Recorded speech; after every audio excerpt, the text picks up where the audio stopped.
Friends எல்லாரும் எப்படி இருக்கீங்க? நல்லா இருக்கீங்களா? நாங்களும் நல்லாயிருக்கோம். இன்றைக்கி புடலங்காய் கூட்டு வித்தியாசமாக காட்ட போகிறேன். புடலங்காய் கூட்டு விட்டியாக கட் பண்ணி வச்சுருக்கேன். 1 கப்பு பைத்தம்பருப்பு வச்சுருக்கேன். தக்காளி, வெங்காயம், தேங்காய், பச்சை மிளகாய், ஜீரகம் இது 3த்தையும் அரைச்சிக்கணும். இது எல்லாத்தையும் போட்டு வேக வச்சுட்டு காட்டுறேன். இதில் மஞ்சப்பொடி போடணும். உப்பு அப்புறமா போட்டுக்கலாம். மஞ்சப்பொடி போடணும். பெருங்காய பொடி போடணும். விசில் வந்தவொடனே காட்டுறேன். போட்டு வச்சாச்சு. விசில் போட போகிறேன். விசில் வந்தவொடனே காட்டுறேன். இது நடுவில் தேங்காய், பச்சை மிளகாய், ஜீரகம் மிக்சியில் அரைச்சி வச்சுக்கணும். தண்ணி ஊற்றாமல் அரைச்சி வச்சுக்கணும்.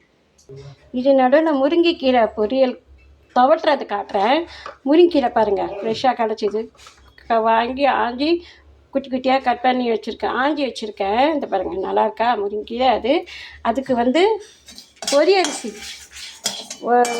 ஒரு கைப்பிடி புழுங்கரிசி, 3 வெத்தல் மிளகா, மிளகு 3த்தையும் பொரியரிசி மாதிரி வறுத்துக்கணும். காட்டுறேன். நம்ம அம்மாங்கெல்லாம் செய்வாங்க அந்த காலத்தில். பொரியரிசி வறுத்துட்டு துவட்டுறேன்னு சொல்லுவாங்க வானலில். அந்த மாதிரி இது மெத்தட். இது கழுவி வச்சுருக்கேன். குக்கர் 3 விசில் வந்துச்சு.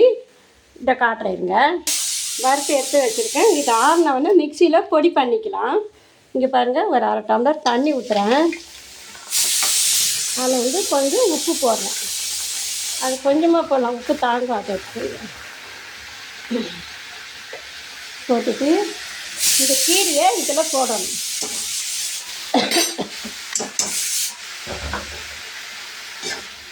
ஒரே ஆவியில் வந்துடும் கீரை. கூட்டி நிறுத்தியாச்சு. அதை காட்டுறேன். இப்போ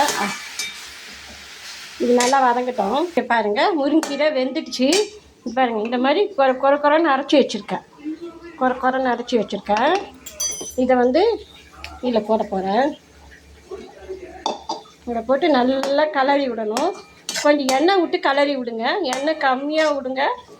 விட்டு கலந்து விட்டிங்கன்னா சுவையான முருங்கைக்கீரை துவட்டை நம்ம அம்மாங்கெல்லாம் செய்வாங்க. இப்போல்லாம் யாரும் இதை ரொம்ப செய்யறதில்ல. இங்கே நான் உங்களுக்கு செஞ்சு காட்டுறேன். கூட்டு இறக்கிட்டேன். இதை பாருங்கள், கொஞ்சம் தண்ணி விட்டு அரைச்சிருக்கேன்.